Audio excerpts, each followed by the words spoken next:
하나님의 말씀을 보도록 하겠습니다. 오늘은 사무엘상 18장 6절에서 9절까지의 말씀을 같이 읽겠습니다. 시작. 무리가 돌아올 때에 곧 다윗이 블레셋 사람을 죽이고 돌아올 때에 여인들이 이스라엘 모든 성읍에서 나와서 노래하며 춤추며 소고와 경쇠를 가지고 왕 사울을 환영하는데 여인들이 뛰놀며 노래하여 이르되 사울이 죽인 자는 천천히요 다윗은 만만이로다 한지라. 사울이 그 말에 불쾌하여 심히 노하여 이르되 다윗에게는 만만을 돌리고 내게는 천천만 돌리니 그가 더 얻을 것이 나라 말고 무엇이냐 하고 그날 후로 사울이 다윗을 주목하였더라. 아멘. 7번째 사무엘상 성경 공부입니다. 오늘은 18장 다윗과 요나단 얘기가 나옵니다. 다윗과 요나단 유명하죠. 다윗과 요나단 무정으로 유명한 사람이죠. 요나단이 다윗을 생명같이 사랑했다. 그래서 자기 겉옷도 벗어주고 자기 군복도 벗어주고 활도 주고 칼도 주고 그리고 그 둘이 언약을 맺습니다. 서로 해치지 않도록 서로의 가족을 돌보겠다고 그렇게 언약을 맺어요. 너와 나 사이에 여호와께서 항상 함께 하시길. 멋있잖아요. 남자들끼리 이렇게 훌륭하죠. 후에 다윗 왕이 도망을 갈 때에 요나단의 아들이 무비보셋이라는 아들이 있었어요. 근데 이제 전쟁이 일어나서 사울 왕도 죽고 요나단도 죽고 막 그래서 막 피난 가고 그럴 때에 무비보셋이 어린 그 젖먹이였는데 그만 유모가 후다닥 가다가 떨어뜨려 가지고 다리가 다쳐요. 그래서 안진뱅이로 평생을 사는데 다윗이 그 무비보셋을 데리고 항상 자기 왕궁에서 자기 식탁에서 같이 먹었어요. 밥을. 왜냐하면 내 사랑하는 요나단의 하나밖에 없는 아들인데 내가 이 아이를 잘 돌봐야 되겠다. 그러면서 그 왕의 식사 잔치에 같이 앉았다는 얘기는 이제 그만큼 이제 이 아이를 왕자처럼 여긴다. 그런 뜻이에요. 요나단이 곧 나으니까 요나단의 아들이니까 얘는 왕자 취급을 하는 그런 어떤 대우를 해 주었어요. 평생을 이제 편하게 살도록 그렇게 하고 재산도 이제 많이 주고 이제 종도 붙여주고 그렇게 해서 잘 살았는데 하루는 다윗이 압살롬이 반역을 하는 바람에 도망을 가게 됐어요. 도망을 가면서 그 무비보셋의 하인이 와가지고 다윗을 공양을 합니다. 어려울 때에 도와줘요. 그런데 너의 그 주인 무비보셋은 어디 있느냐? 그런데 이놈이 약간 안 좋은 말을 해요. 그래서 다윗이 괘씸하기도 하고 내가 너를 그렇게까지 돌봤는데 이러면서 그래 앞으로 무비보셋의 재산은 다 네 거다. 그래 버렸어. 그러고 나서 이제 반란이 다 끝나고 돌아왔는데 무비보셋이 허겁지겁 그 맞으러 나옵니다. 내 종이 잘못 말해가지고 그런데 나는 왕의 처분대로 나는 따르겠어. 내가 지금까지 살아있는 것도 왕 때문인데 내가 무슨 말을 하겠습니까? 그러니까 종이 이제 좀 잘못한 거죠. 그렇지만은 다윗으로서는 그 종 때문에 하여튼 그 위기를 또 넘기기도 했어요. 그래서 그래 그러면은 시바랑 재산을 다시 나눠라. 어차피 지금 너는 이제 시바하고는 헤어져야 되니까 그 시바가 다 가져간 재산을 네가 절반은 네가 가져가 너도 살아라. 그렇게 해요. 근데 이 말이 또 왜 이게 굳이 성경에 안 들어와도 되잖아요. 이게 왜 성경에 들어왔냐면은 이 사무엘서를 쓸 당시가 아마 왕국이 분열되는 시기였지 않나 싶어요. 그래서 일부러 이제 이 말을 집어넣어서 다윗 왕이 분열의 씨앗이 아니다. 당신들이 이제 소문이 있을 거예요. 이런저런 소문이 여러 가지 소문. 무비보셋 버전이 있고 시바 버전이 있고 막 그럴 거 아니겠어요. 그러니까 국민들은 무비보셋이 잘못했네. 어떤 국민들은 시바가 잘못한 것 같은데 다윗이 좀 잘못한 것 같아. 다윗 때문에 우리나라가 분열되가 이런 어떤 유언비어 같은 것들이 막 도니까 그런 것을 무마시키기 위해서 이 본문이 여기 들어갔을 것이다 라고 나는 추측을 하는 거예요. 그렇게 여러분들이 보시면 될 거예요. 그래서 여러분들이 그 이제 성경을 볼 때 이거 뭐 때문에 이 말이 여기에 들어와 있지? 하고 얘기할 때가 있어요. 의심이 될 때가 있어요. 근데 다 그때 당시에는 또 그 말이 들어가야 되는 어떤 시대적인 어떤 필요가 있었다. 근데 그걸 가지고 이제 예를 들어서 영적으로 막 해석한다든지 그러면은 그러라고 쓴 말은 아니 하면서 또 이상해지잖아요. 그러니까 성경을 해석할 때에 그 당시에 필요한 말이구나. 지금은 사실 우리한테는 그 무비보셋 얘기가 그렇게 큰 어떤 감동이 되거나 왜 이 말이 들어? 아니 잘못한 것은 시바인데 왜 무비보셋이 재산의 절반을 뺏겨야 되나? 여러분 이런 것도 있잖아요. 예. 그런데 그것도 다 이유가 있다. 당시에는 다 그게 이유가 있었던 얘기다. 이렇게 잘 이해가 안 돼도 그랬겠지 하고 그냥 넘어가야지. 막 이걸 가지고 막 이상한 쪽으로 해석하고 이런 것들이 이제 마귀들이 이단들이 자꾸 정말 큰 의미 없는 구절인데 막 그걸 가지고 거기서 막 어마어마한 것을 끄집어내고 막 이러거든요. 이런 것에 여러분들이 넘어가지 않도록 하기 위해서 제가 이런 말씀 드리는 겁니다. 만약에 여기서 우리가 굳이 성경 말씀이니까 끄집어낸다면 오늘날 나에게 시바가 누군가, 내가 지금 누구의 말에 속고 있는가? 여러분들한테는 시바 없죠? 괜히 막 나를 속여서 뭔가 어떤 상황을 자기가 원하는 쪽으로 이렇게 해석하게끔 하는 그런 거. 이란과 미국이 싸웠지만 이란에서는 절대 자기들이 졌다고 얘기 안 해요. 우리가 승리했다고 그러고, 맨 마지막 포탄을 날리는 것은 또 이란이 또 날렸잖아요.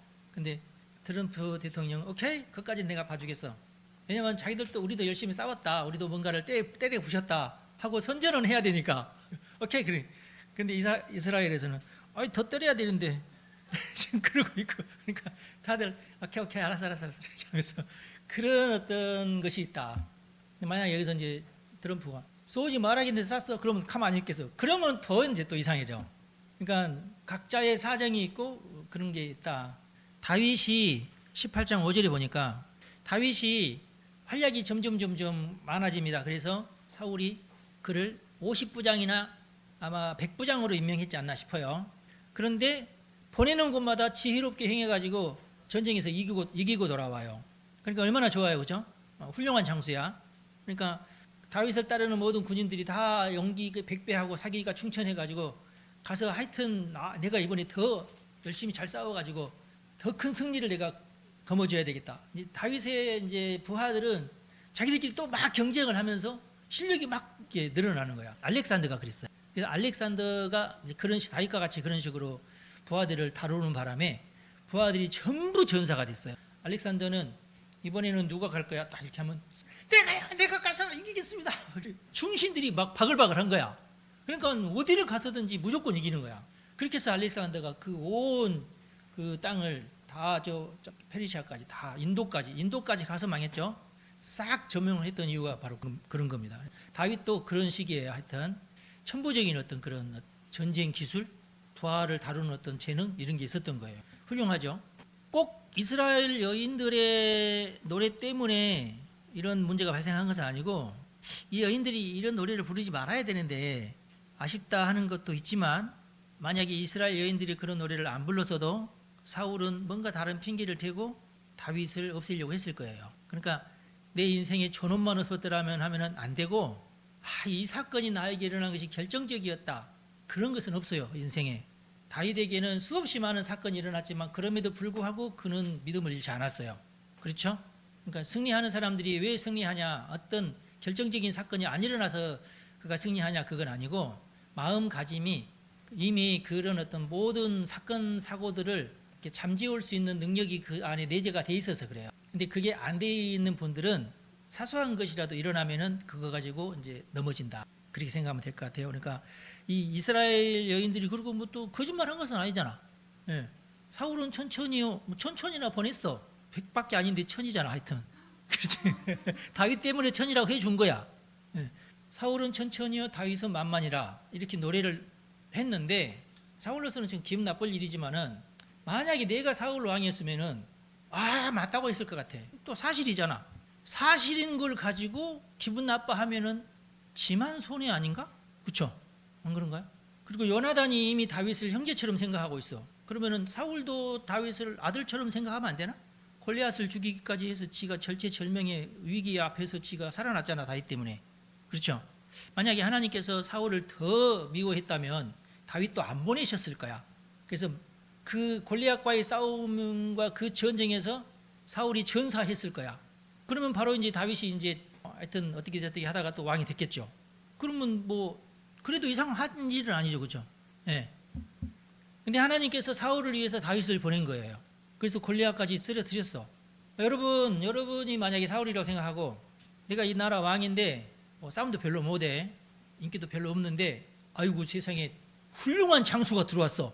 그러면 여러분, 저놈이 나보다 더 싸움 잘하네. 근데 당연히 싸움 잘해야 되잖아. 왕보다 장수가 싸움을 더 잘해야지.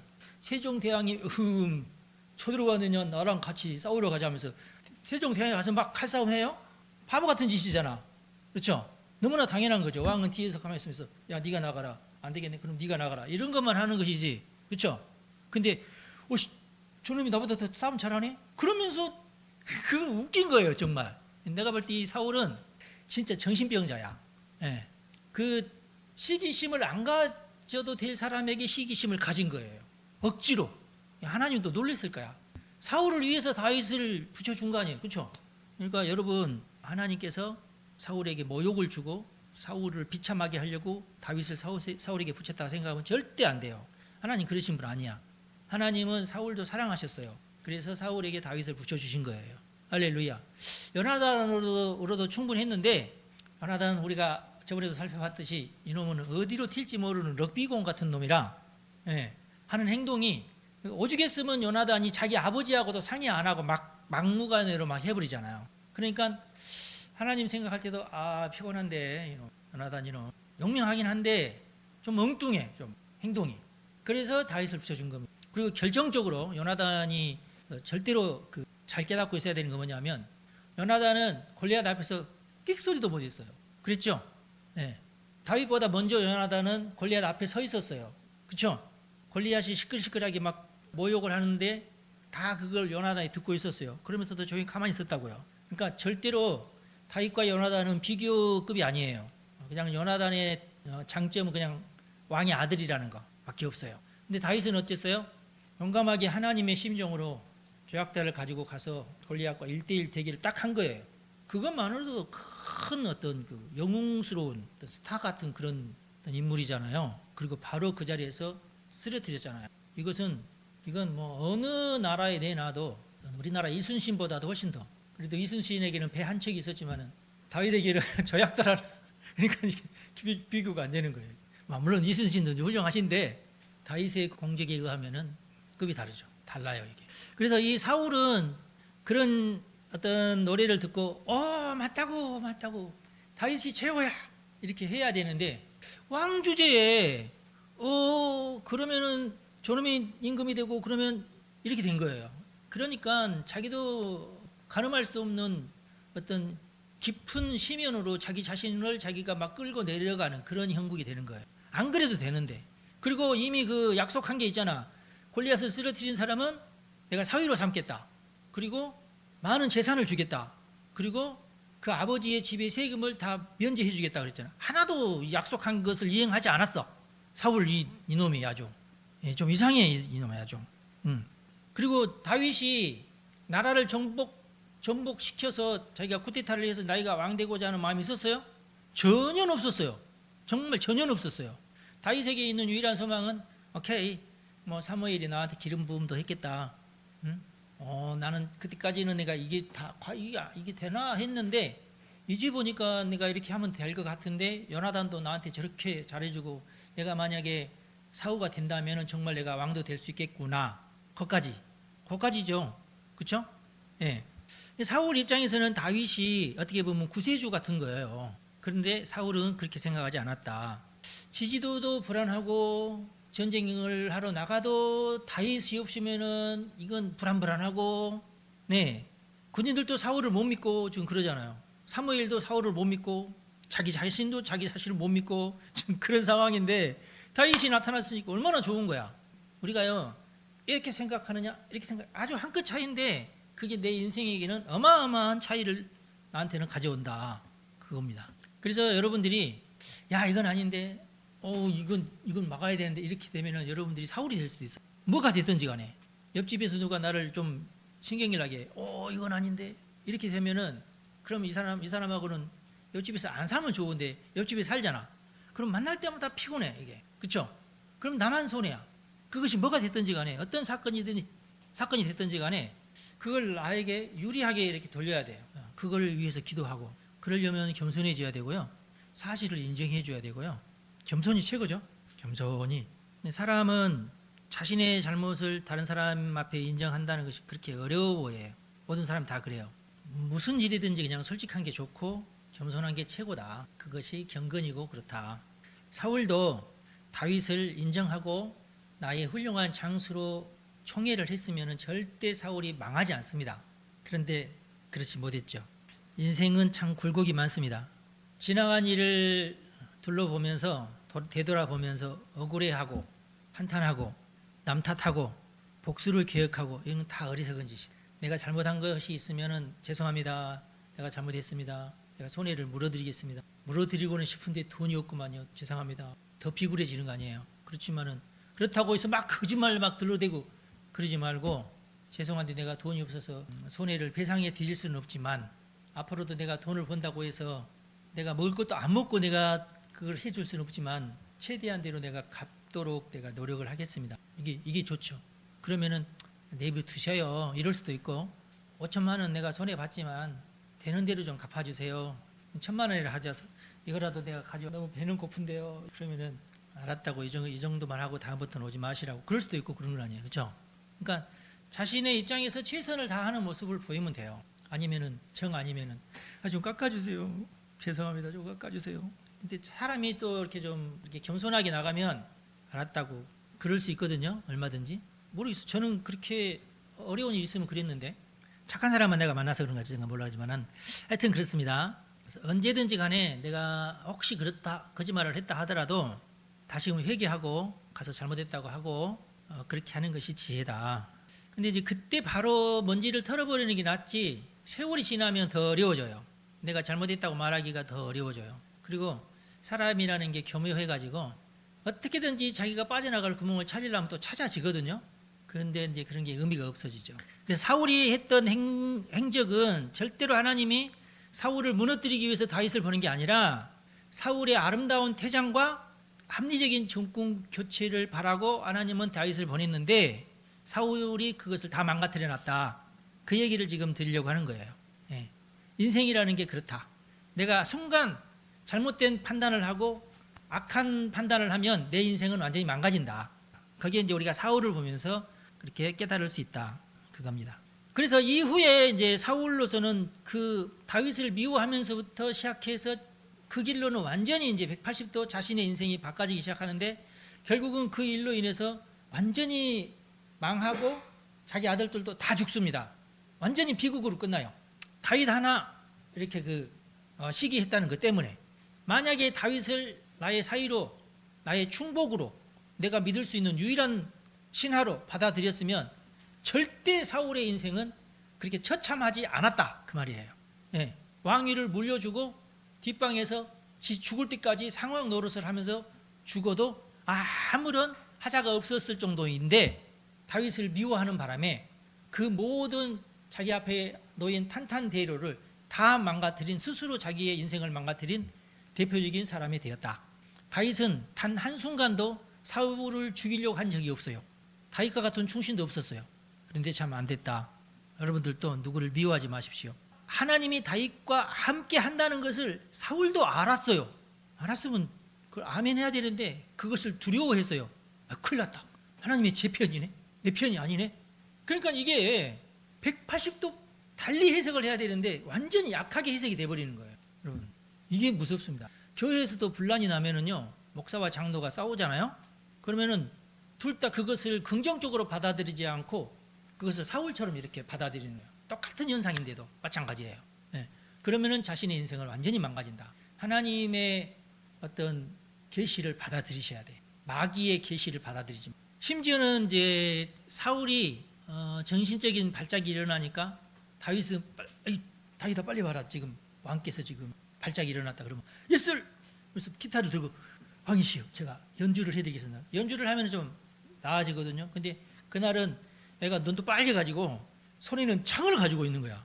근데 다윗도 알죠. 저 양반이 창을 나한테 던질 것 같은데 그러면 핑계를 대고 왕이시여 제가 오늘은 손가락이 너무 아파서 안 되겠습니다 하고 물러가야 되잖아. 근데 왜 눈치가 지금 뻔한데 나를 보는 눈빛이 이상하고 그러는데 왜 거기서 이렇게 계속 기타를 연주했을까요? 그 이유가 뭐예요? 보면은요 성경에 보면은 2번이나 던졌는데도 다 피하고 그래서 그러면 한 번 던질 때 도망가야 되잖아. 근데 왜 여러 번 던질 때까지 거기 있으면서 계속 기타를 쳤느냐 이거야. 예? 뭐라고요? 공주 때문에. 일리가 있는 말이에요. 아주 신박한 해석이에요.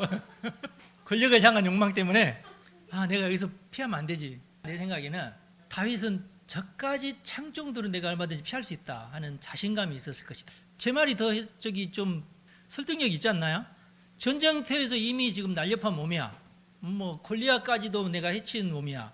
그럼 저쪽에서 나를 향해서 던진다고 해봤자 던지는 신용만 해도 금방 한 발짝만 살짝 피해도 창이라는 게 옆으로 이렇게 비켜가잖아요.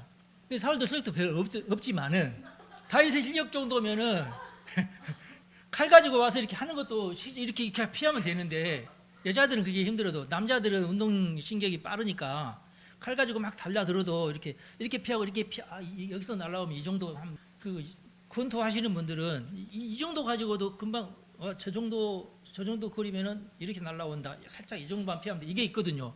요게 0.0001초 만에 그 판단이 나와야 돼요. 그래야 몸이 싹 거기.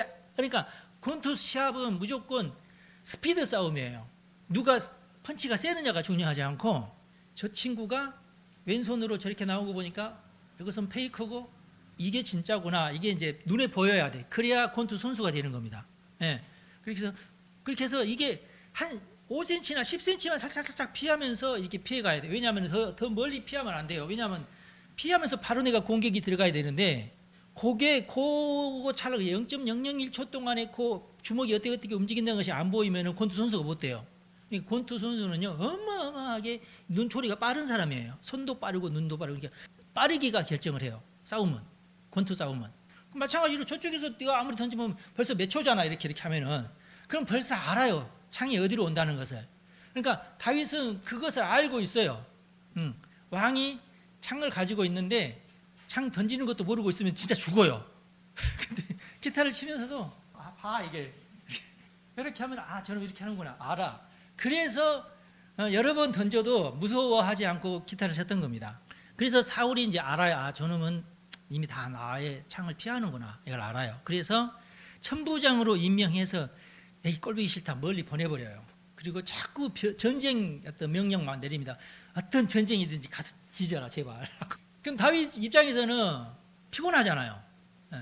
계속 전쟁을 할 수도 없고, 그렇죠? 그런데도 사울은 무조건 가서 전쟁하라고 막 그래요. 안 들으면 또 안 되잖아. 임금이 하는 명령인데 안 들으면은 그거 가지고 꼬투리 잡아. 감히 네가 임금의 명령을, 그러면서 저놈 잡아라, 그러면 잡히는 어떤 그 빌미가 되잖아요. 그러니까 안 들을 수가 없어. 계속 가서 전쟁을 해야 돼. 근데 결국 그게 뭐냐면은 다윗으로 하여금, 다윗과 다윗 부하로 하여금 전쟁 실력이 어마어마하게 커지는 어떤 효과를 갖다 줘요. 그러니까 제가 말씀드렸죠. 다윗이 왜 위대하다? 자기에게 오는 여러 가지 악조건을 자기를 개발하는 데 사용을 해요. 힘드십니까? 여러분들이 개발돼야 되는 상황인 것을 믿으시기 바라셨죠. 예언지 때문에 힘드세요? 성주 때문에 힘드십니까? 여러분들이 개발되는 상황이라고 해석을 하십시오. 진짜요. 이게 한 단계 넘어가면요, 그 다음부터 쉬워져요. 경험 많이 해보셔서 아실 거야. 그렇다고 인생이라는 게 참 놀라워요. 사람은요, 끙끙거릴 때에 자기가 개발이 돼요.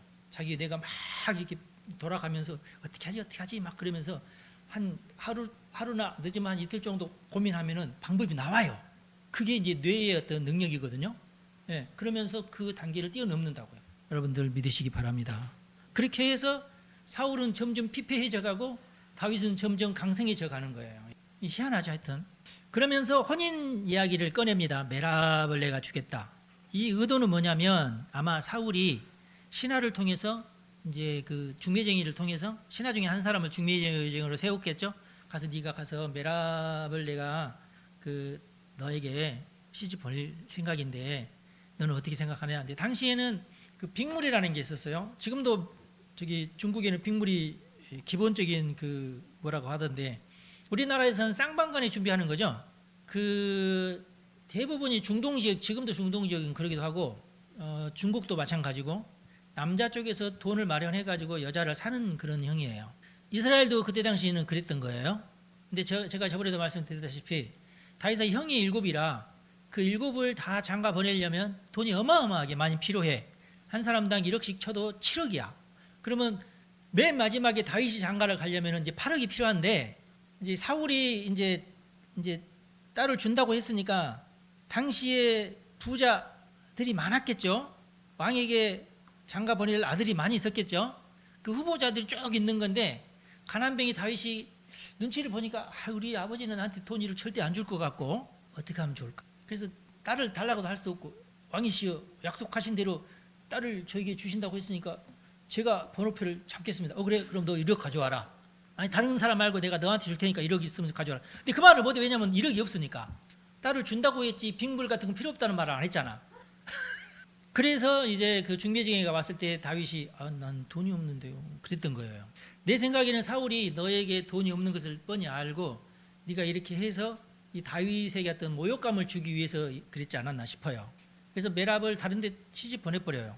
근데 가만히 보니까 이제 고통스러운 일이 생겼는데 뭐냐면 문제는 미갈이에요. 미갈이 다윗을 좋아하네.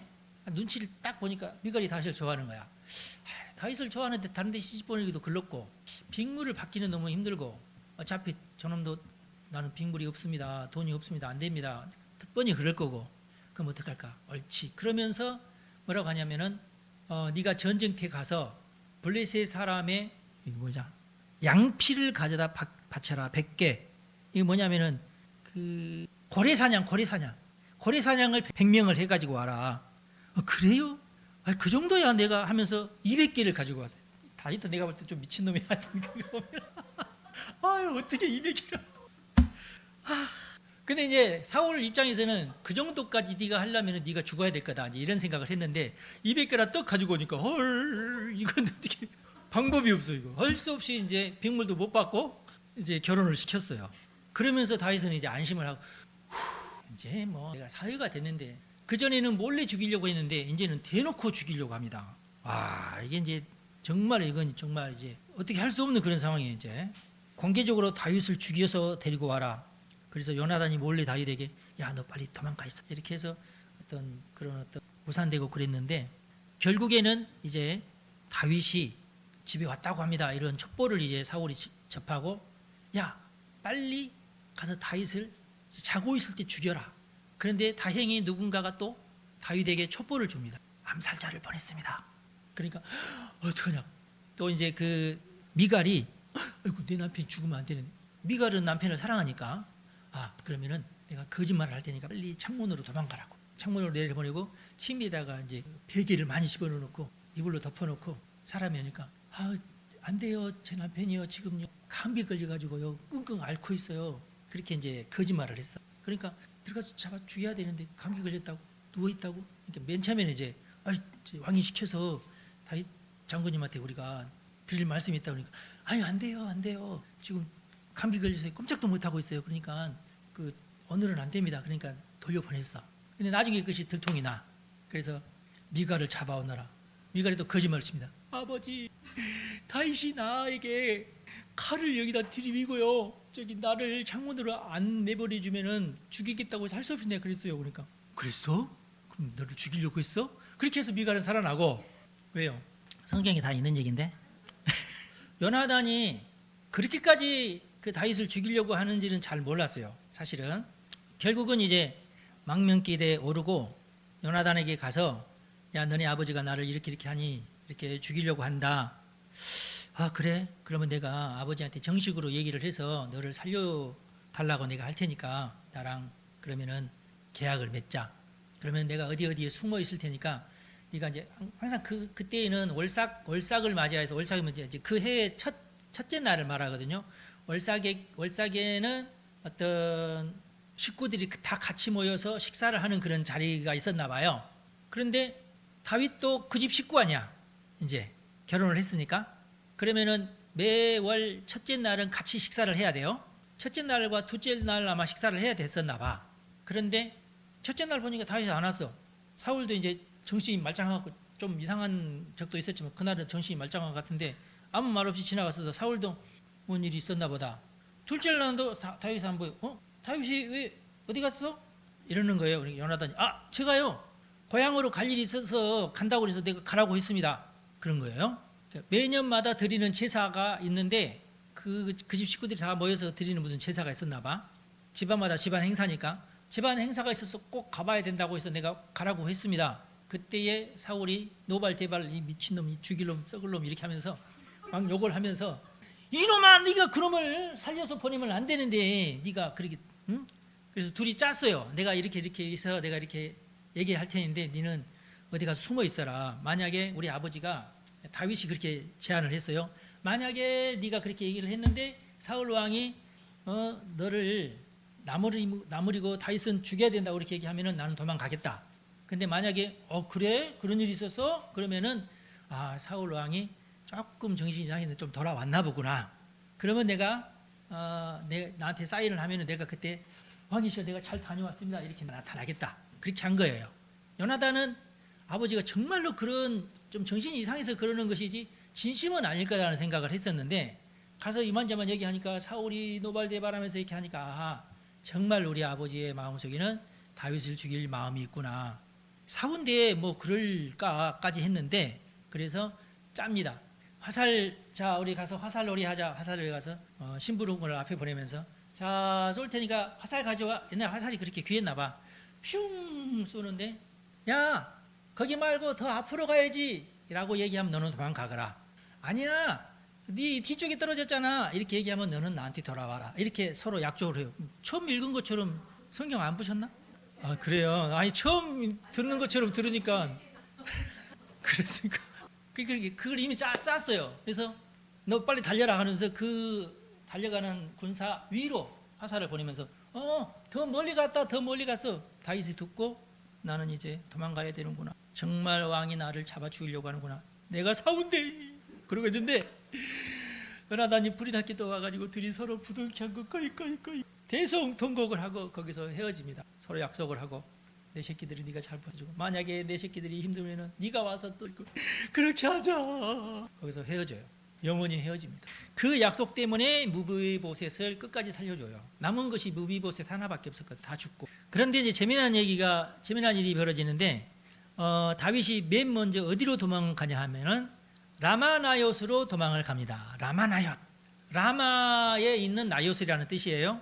사실 라마와 나옅이라고 해야 되는데 라마는 사무엘이 사는 고을 이름을 라마라고 하거든요. 근데 그 사울이 사는 고을의 옆에 내가 볼 때에 기도원이 있었지 않나. 그 기도원 이름이 나옅이라는 기도원이에요. 그래서 라마 나옅 이렇게 하는 거예요. 그 기도원에는 특별히 사무엘이 예언 사역을 하면서 예언자 후보생을 거기서 양성하고 있지 않았나 하는 느낌이 와요. 그래서 요즘에도 예언 사역 하시는 분들이 자기가 하고 있는 그 사역이 마치 나는 라마나옅 사역을 한다 이렇게 얘기하기도 해요. 네. 그래서 이제 예언하시는 분들은 라마나옅이 무슨 뜻인지를 압니다. 그래서 거기서 이제 예언 사역을 이제 같이 이제 하고 있는데